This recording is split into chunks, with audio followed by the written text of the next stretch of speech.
Great. So, thank you so much, Laura, for joining us tonight, and everyone else who's here in our Zoom room, the Zoom lounge, as we like to call it.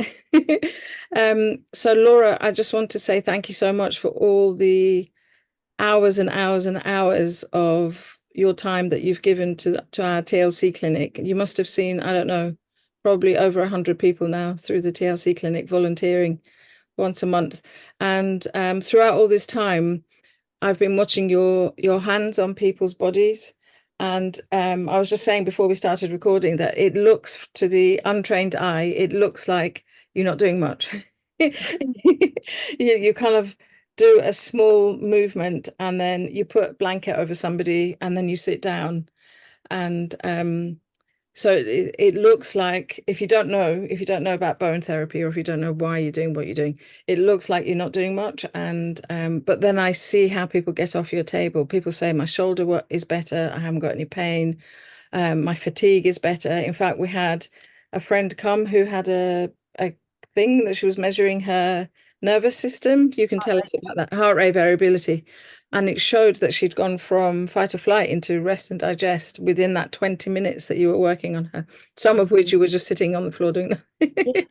So, so I've seen firsthand the amazing impact of you working, and I know that Bowen therapy works with the fascia. So, which is why I wanted you to enlighten us about not just obviously bone therapy, but why, a lot of our work is around emotional trauma and pain and fatigue that comes with people who've experienced trauma. So, and I know from just the tiny bit of training that I've done on fascia work that without a healthy fascia, you can't be healthy, because it's everything is everything and everywhere. So, so first of all, I just wanted to say on record, thank you so much. I really appreciate your presence in the Tara Centre, and not just because you're an amazing artist as well. So, Thanks. yeah, Yeah. 'cause you bring a Oh. beautiful, beautiful sense of aesthetics as well to your work. I'm always taking photos of you working. So how we're going to do this evening is you're going to share your screen in a minute and give us a presentation about whatever you want to give us a presentation about. And then there'll be a couple of points at which we're going to do some practice. While you're doing your presentation, we'll just take a break, do some practice. Yeah? Is that Yeah, okay? that's good. Perfect. Yeah. So when you're ready, you Yeah, can. let me get the screen. Um, da, da, da. Okay, great. I will say in the beginning that none of the images that you see today are my images, actually, of my artwork, but I found some wonderful things on the internet. I would like to say that just before we get started, there's a couple of things I'd just like to share with everybody, is that I'm not a trauma expert, and I'm not even a fascia expert. I've worked alongside some experts. I've had the pleasure and privilege of working along some of the top fascial researchers in the world, actually. So I have learnt from them secondhand and in my very kind of small way. So a lot of the things that I will talk about today come from dissection workshops that I've been in and my Bowen training. So I train actually with people who've done a lot of dissection work and who are very high up in the field of fascial research. I will be showing at some point some images from dissection. So please be aware that that they're coming up in the slideshow, and if you do have any issue with them, I don't know, what would we suggest, Jahan, that So we... you just let us know that it's coming up and people can just look away and then you can tell us when it's over. Yeah, okay. It's just really to give you a visual sense of what the different kinds of fascia look like. But yeah, not for everybody. I think that's where I wanted to like lay the groundwork so you all kind of know where I'm coming from. So Wonderful. I was introduced to kind of fascia as a formal concept through my Bowen training, and I completed my Bowen training, and I was very lucky to train with a guy called Julian Baker, who became friends with an American anatomist called Gil Hedley, who was professed in, well, he studied, actually, he did a doctorate in religious studies, and then he became a manual therapist. He did something called Rolfing, Ida Rolf, who's instrumental actually in kind of fascial research. And he began doing these hands-on human dissection workshops. And Bowen students were encouraged to come on these dissection workshops to get a visual sense of what we were working with when we touched a client. So I went on one of these. The first one was with Imperial College in London, and I have to say it's the most, I think it's probably one of the most profound experiences that I've ever had. It took me quite a long time to process it, but the thing that was really interesting, the way that Gil Hedley approached it, was that rather than like a classical model of dissection that you get in a lot of medical schools, is that it's a fragmented sense. So you want to look at the nervous system, or you want to dissect the heart, or you want to look at the digestive system, and it doesn't really approach the body as a whole. And the real difference with Gil Hedley and the Bowen School was that the dissection process was a process of trying to get a sense of the connection between all the parts. And so the way the dissection was approached is that we traveled through the body. Gil Hedley calls it somnonaut, where you're not kind of traveling outer space, you're kind of discovering inner space, but layer by layer. So we would dissect the skin as one whole thing, and then the next layer, the superficial fascia, and then go deeper and deeper and deeper, but always thinking about how the connection between the layers and the connection throughout the whole body. So that is where fascia comes into its own, because fascia is the system. It's an organ, and it wasn't until 2017 that was actually acknowledged as an organ, and it's our largest organ. And it is everywhere, and it coats everything. So it coats every cell in every part of your body. And so it starts with the cell, and it coats around the cells within the skeleton, the cells within the muscle fibers, the cells of the nerve, the blood cells. There is a fascial component, outer layer, to every single cell in your body. Now, I've got the statistic of how many trillion cells we've got in our body. Can you just repeat that? Sorry, repeat that. There's a fascial component to every cell. The outer, so not the cell itself, there Not the isn't cell itself. fascia inside the cell, but outside the cell, there is a fascial component. That's Wow. the matrix, yeah? Every single cell. Every single cell, yeah. Wow. And in terms of healing, it's worth saying that, I'll just get the statistic up actually, because it's very interesting.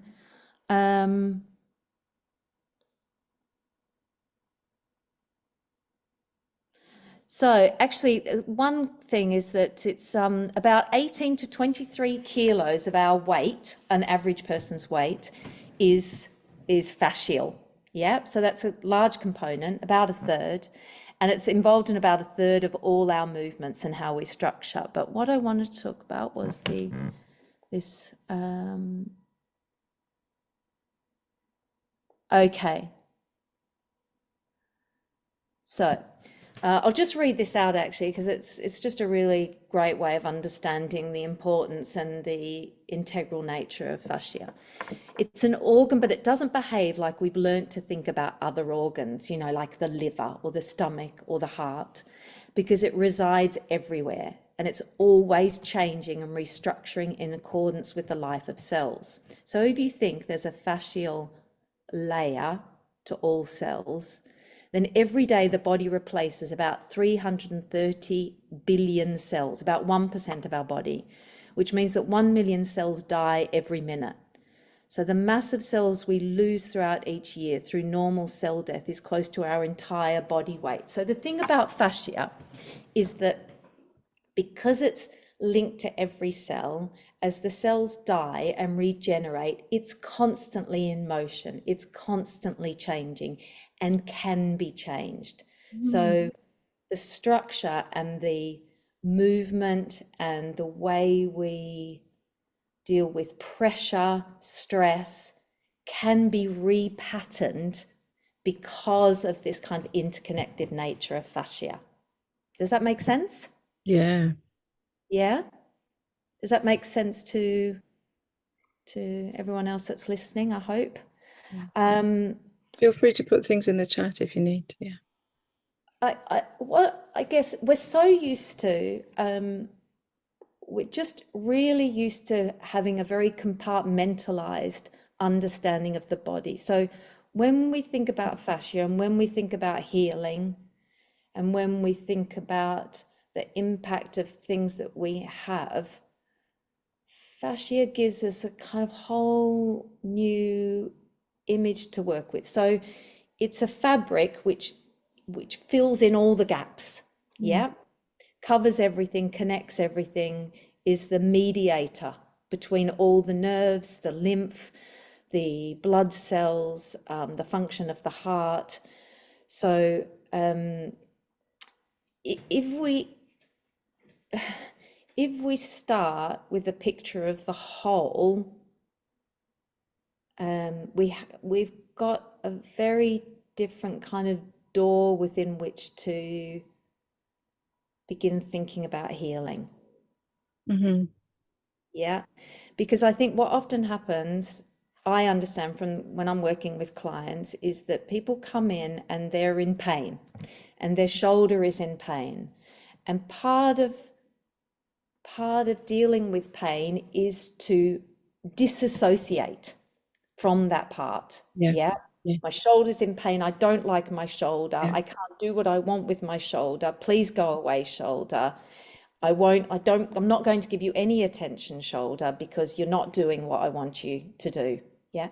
So you compartmentalize your body. You're saying that some parts of your body are all right and other parts of your body aren't all right. The thing about a fascial image is that shoulder can't be separated. It needs the reintegration happens, but it does require a different thinking. And I've worked with clients, for instance, say I had someone who was in a very bad motorcycle accident and he came in like this. So he'd had pins and plates all through his arm and he was told that he would never straighten his arm again, he would never work again. And over the course of, well, it was 6 months actually, the work was not so much about the releasing the muscular tension or the limitation of movement. It was about him reintegrating that part of his body back into the whole. Yeah. And that was done through touch. You know, there is something really primal and beautiful about one person touching another person and having that conversation of helping someone feel at home with that arm in their body again. Yeah. I And love the way actually, your hands are doing this. yeah, yeah. I love the way I can see what you're doing because I've seen your work. But that's fascia. So Yeah. whilst I'm working on the arm, I'm working on the whole body Yeah. because Yeah. actually it was his mental state that had disconnected, the Yeah. trauma of having that accident that he had, and it could be an arm, it could be your appetite, it could be your sexual function, it could be your it could be a part of your body, it could be your toe or yeah. So there's all sorts of ways in which we separate out and we refuse to acknowledge the needs of one part of our body over the other. But the fascia gives us a way of just of reintegrating everything into one system, one whole thing. And the beautiful thing is that, of course, the body isn't separated from the mind. So it's one system. So yeah, so what happens here is happening to your mental, Yeah, emotional, psychological health as well. Yeah. of course. And the thing about fascia is that, so this is your fascia, and in between here we have your nervous system, cardiovascular, lymph. And we all know that as soon as there's touch, whatever that touch is, whether it be a violent touch or a caressing touch, there is an emotional response to that. Yeah, so there's more nerve endings, or there's something about there's more nerve endings in fascia than any other part of the body, I think.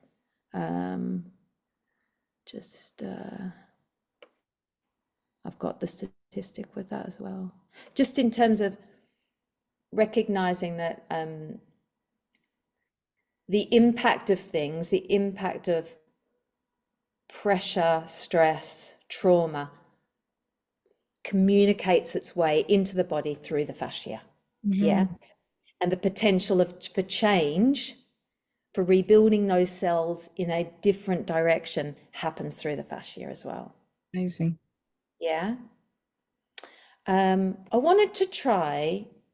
So part of it for those people trying to understand this is to get a different sense of the inside of their body. And I was going to use some artwork to try and explain this. And I'm going to try and show you. I'm going to do 4 images. And the first one, so this is a bit of a meditation exercise. Yeah. So this is a beautiful painting by Emily Kingwari, who she's now dead, but an Australian Aboriginal painter. Beautiful work. So to kind of get a sense of fascia, this is kind of an easy way of understanding it, really, isn't it? It's kind of a cellular thing, and it's all pretty much the same across the plane of the image. And I just want you to sit with it for a minute and try and internalize this image within your body structure. So in a way, try and imagine this is what the inside of your body looks like. Yeah, so I'll just spend a couple of minutes. You can close your eyes if you've kind of got a picture of it, and try and kind of take that image in, so that we get a sense that that all those little bubbles and circles and colors and stuff are permeating throughout our whole self.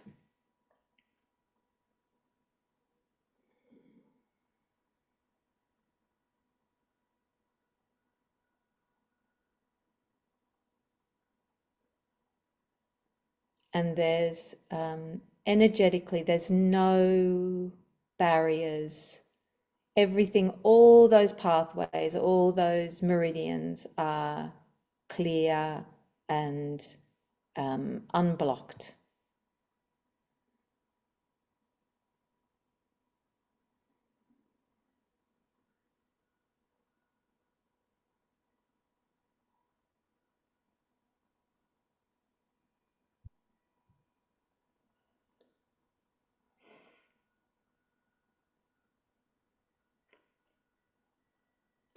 Okay, and so I'm going to progressively work towards the kind of image that we've got used to, which is a segmented, where you focus on your heart or you focus on your knee. But in the meantime, so I'm going to move to this one, which is an Australian painter called Virginia Coventry. She taught me, actually. So this image, I'd like you to try and maintain, I'd like you to try and find that kind of equilibrium with this image. So in looking at this image, try to not focus on one thing, but allow yourself to just continue to feel that kind of wholeness where the focus just stays on the whole image and you don't get drawn into any section over the other.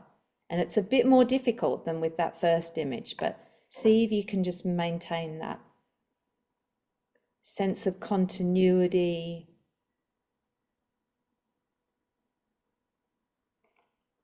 spaciousness. There's no one thing isn't being prioritized over another thing. You're allowing your focus to just be everywhere all at once.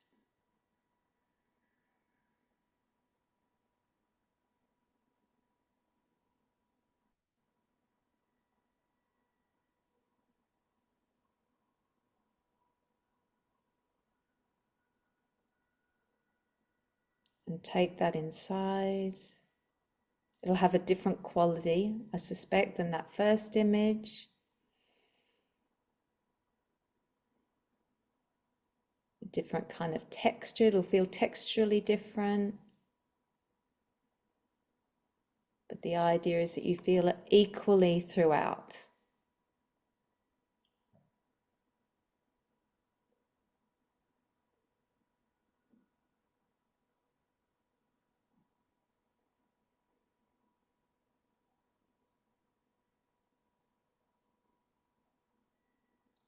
Okay, so I'm going to move to the next image, which is a slightly more challenging again. A beautiful painting by Manet, where you really just want to focus in, don't you, on the kind of the detail of the flowers. But once again, more challenging. I want you to try and kind of appreciate the whole frame as if it's just one thing. It'll have a different quality to that first image, of course, but there isn't one focus over another focus. It's a whole interconnected work. So try not to let your eye just drop into one specific bit. Just try and keep a sense of the whole of it. Soften the gaze.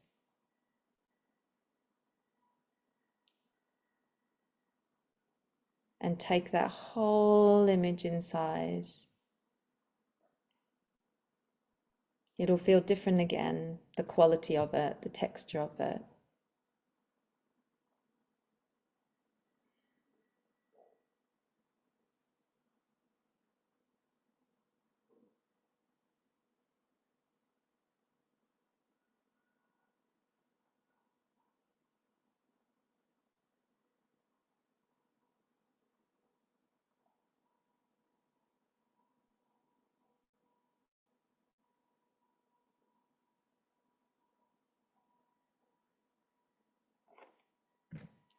And then last but not least, the most challenging, and this is visually, this is how we've come to think of, or how we've been taught about the body. This is the brain, or this is the heart, and it's dislocated from all the other parts of your body, and it doesn't work. So let's just focus on the heart not working, and let's, do everything. Let's close ourselves around that spot which isn't working.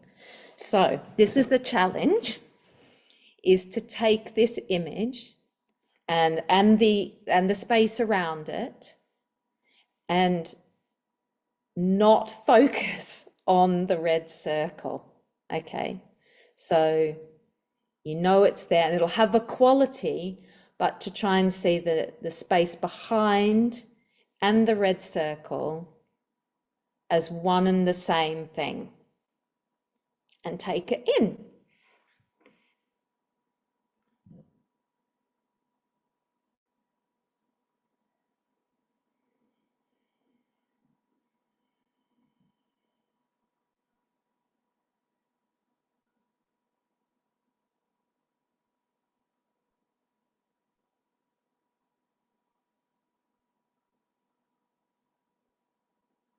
All the channels are open to this whole image.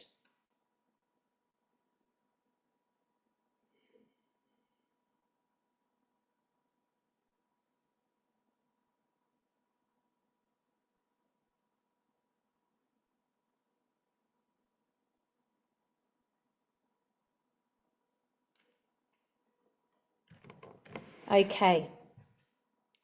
So what I was trying to do really with that is to change an image of the body that we have been brought up with, which is not helpful for healing, and it's not helpful for self-esteem. It's not helpful for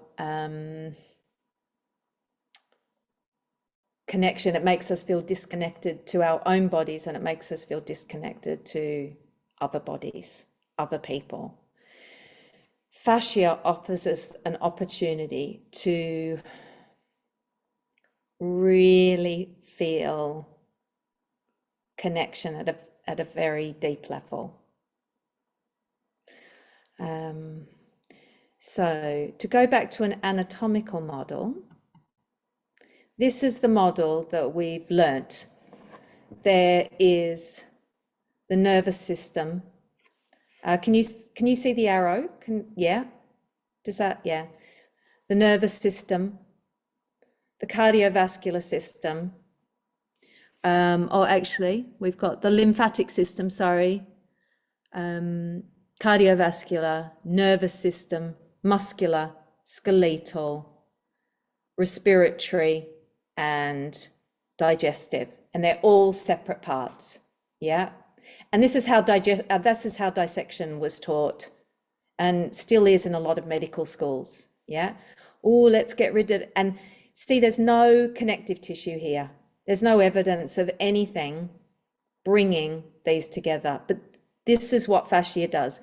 Around the digestive system, we have parietal fascia that coats and protects that, which then connects with the pleural fascia, the fascia around the heart and the lungs, which connects with the fascia that is embedded in the cells within your skeleton.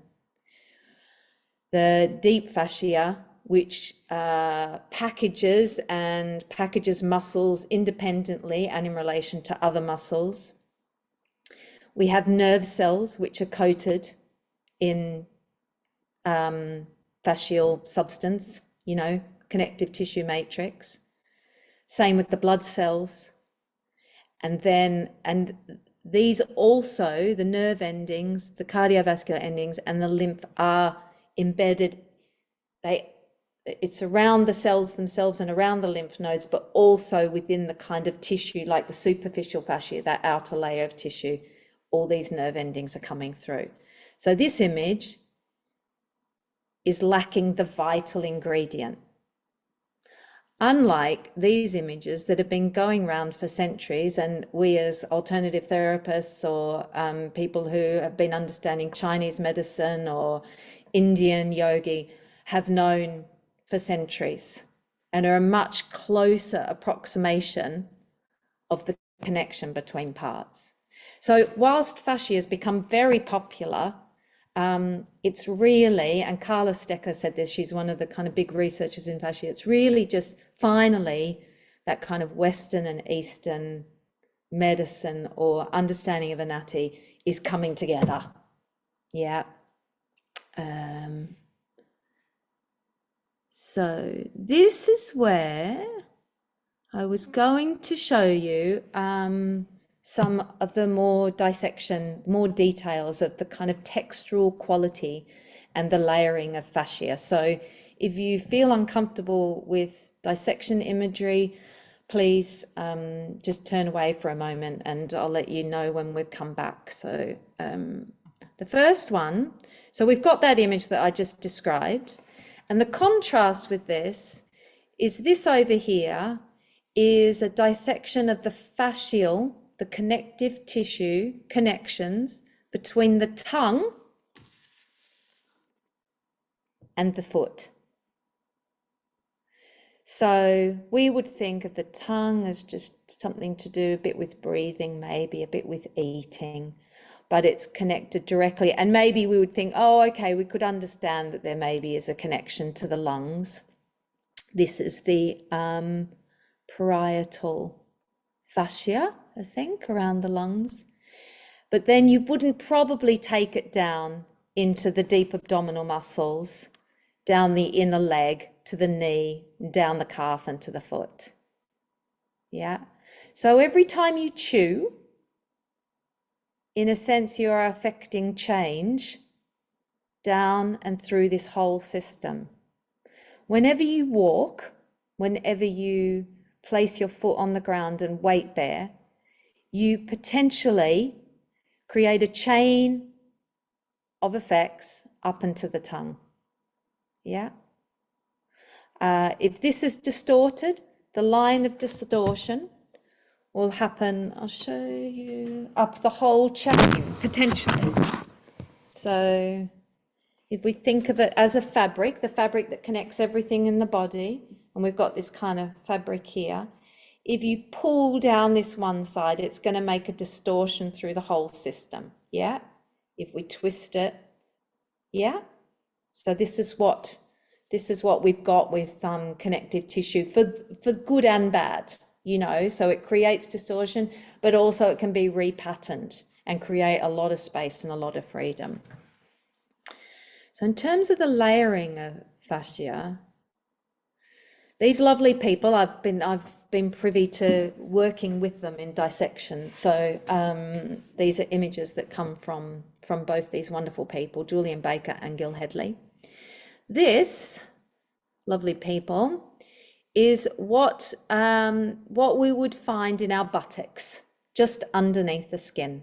Yeah, it's very, it's got lots of space in it, superficial fascia, it's very wet, but it's, you can see the kind of openness to the structure of it. Yeah. Now, when we take off the skin, there's little filaments, and the beginning, you can see the vascular connections underneath, but there's little filaments, and it does take a scalpel. It takes a very, very, very sharp knife to cut away that connection. So what you're seeing is already an abstraction, and already, dissection of those connections. So we're still dealing with abstract forms, and this is a lovely image of this that's been flattened out and just so beautiful. And when you put it in water, it's kind of feathery. And remember, we're liquid, you know, 70% of our bodies are liquid. So all this is very liquid. This is this superficial fascia on the back. So it's not as thick as on the buttock, but on the back being pulled up to reveal the underlying deep fascia and muscle layer. Yeah. The other thing I wanted to show you was this superficial fascia, how translucent it is. You know, when you show the light through it and you get a sense of the kind of patterning. Yeah. Once again, let's just go back to these kinds of images. We're full of patterns and fractals, and they're moving in all different directions, and we've got all different textures. Yeah. So here we've got the periostal. Let's just make sure I've got the right. So the perifascia, which is the fascia between the fatty layer, superficial, and the muscle layer. So this connects that yellowy fascia that I showed you here with that layer underneath. This is sliding, it's liquid, it's got lots of fasciocytes in it, which is a cell very particular to fascia, and it keeps everything very moist and things sliding along and moving. When we stop moving, this stiffens up, it thickens up, and that's what prevents, you know, further movement. And underneath that, we've got the deep fascia. This here is on the side of your leg, what's commonly known as the iliotibial band. But you'll see the deep fascia has a much more fibrous kind of fabric-like aspect to it. But once again, this has been cut away. So this is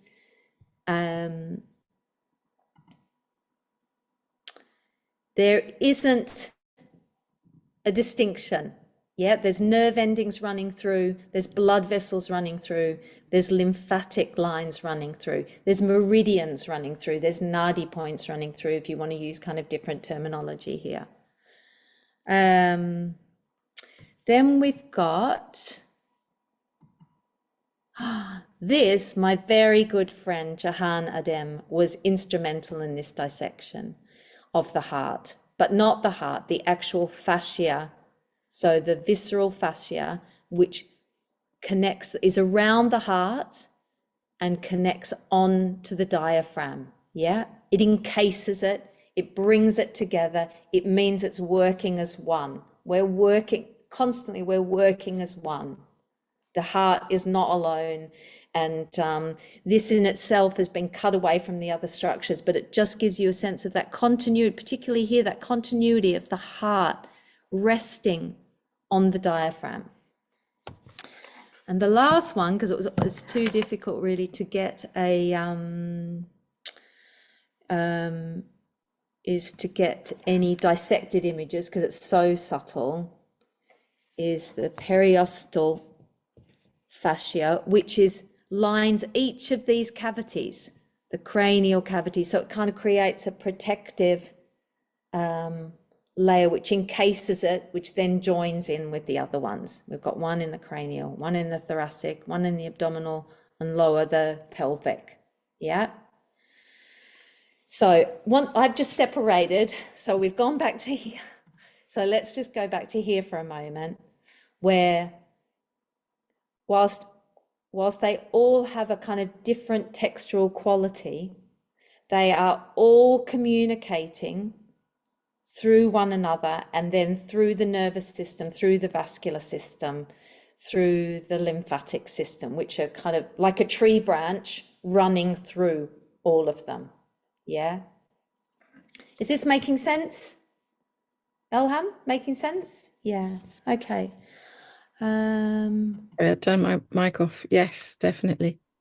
Okay. Just mind it's 8:15, just to, yeah. Okay. So I'll just show you, I just want to show you this, it's a moving image by one of the first people who managed to get moving images underneath the skin. With rings that reinforce the solidity like an articulated bamboo stem. Transparent sails, dewdrops. Travel along these pearly structures, and you notice the same fractal arrangement everywhere. Large fibrils endlessly punctuated by other smaller ones. The tissue continuum is total, the marriage homogeneous, and the arrangement completely fractal. A world of fibrillar chaos.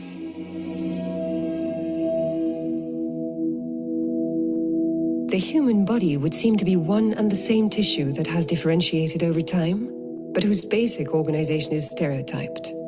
Yet this organizational framework supporting life must have its inherent rules of behavior.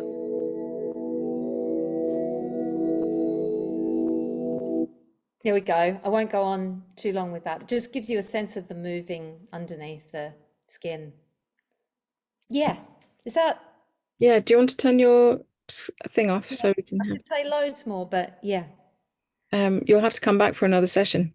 Yeah. So, It's, yeah. I mean, It was so I a have, very experiential view of it rather than a factual view of fascia. So it's just incredible to look at those paintings. I love the way you took us in. If anyone's got any questions and they don't want to be on camera, please feel free to put in the chat for Laura to answer now. And we can stop recording and have a quick chat as well. So my question, I wanted to ask you something about the meridians when you were talking, you showed those images.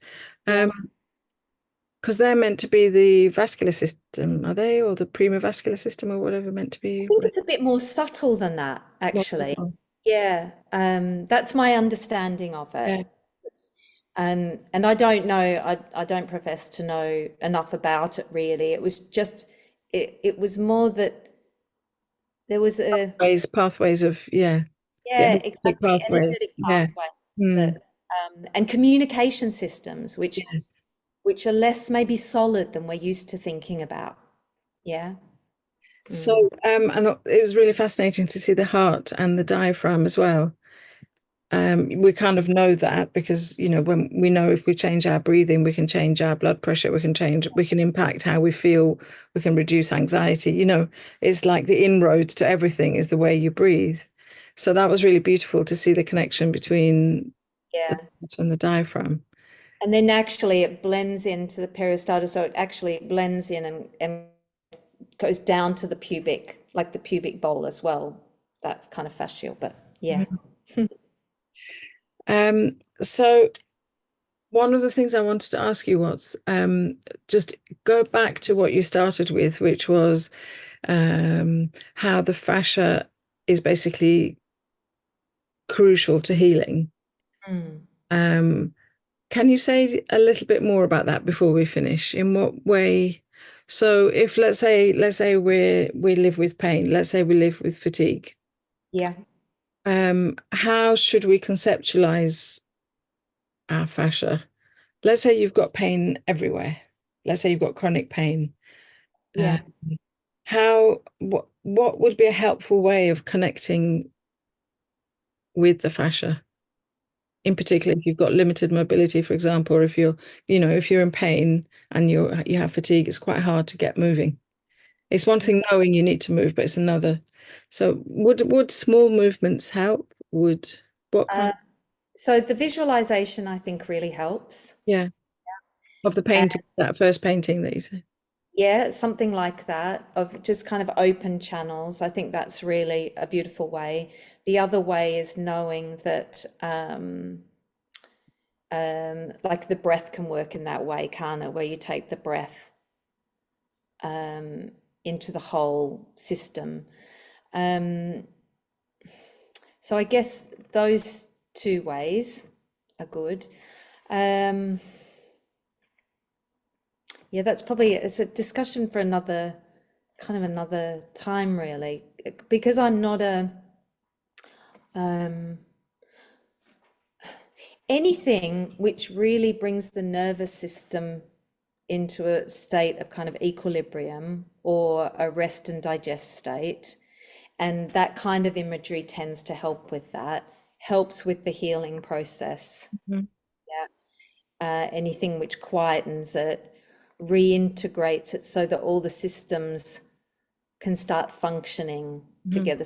So what tends to happen when our body it'll takes the easiest route, for instance. So if you sit like this all day at a desk, then your body will help you with that and it'll build you into that posture so that actually you can maintain that position for, 8 hours.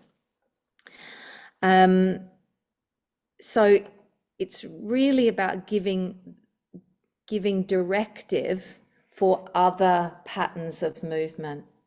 Yeah. So that would be lying on your back with your knees bent, classic kind of Alexander technique, with something under your head that creates a different postural system, which then actually has an effect over the whole. So it could be that you notice and that would happen with the nervous system, for instance. If you're always afraid that something terrible is going to happen to you, if you live in a kind of danger state, then what that means is that your nervous system is heightened and that your kind of hormonal system isn't working, your digestive system isn't working. So once again, just putting you in a sense where you're kind of bringing everything into the same space, like that first picture, I think can be really beneficial. Yeah. So I have a really deep feeling that things like sound healing, not just sound healing, but things like sound healing, or because we use singing bowls on the body. yeah, When we use singing bowls on the body, I always have a really deep connection that this is going through that. That's why I went to learn a little bit about the fascia. exactly. So you're kind of entering into that kind of vibrational, Mm. I mean, it's piezoelectric, the fascial system. It recognizes currents, Yeah. So One, yeah, I would say that one the of sound is a great way.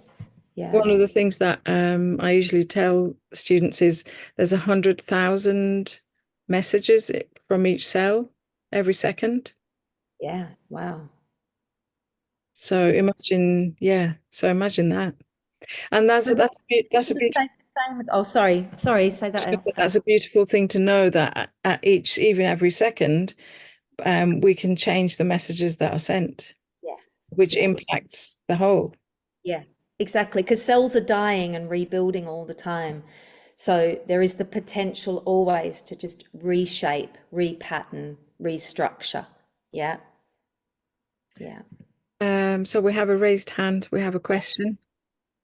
Yeah, I was just wondering, Laura, if you have some sort of accident to your body, something's like a forced actually trauma. Yeah. Then presumably that damages the fascia. Yeah. And then, so I've heard that it can go brittle and dry where it can be damaged, where it's been damaged. Is that right? Well, what happens is that if there's it responds to pressure and movement. It's about flow and pressure, fascia. So if the flow stops, if you hold your shoulder, like if you have a traumatic injury and you hold it, then the flow is stopped. Yeah. And what happens is then that the collagen fibers build up and it becomes less and less mobile. Yeah. Okay. And the fascia gets, you're right, it gets kind of sticky and harder. Yeah.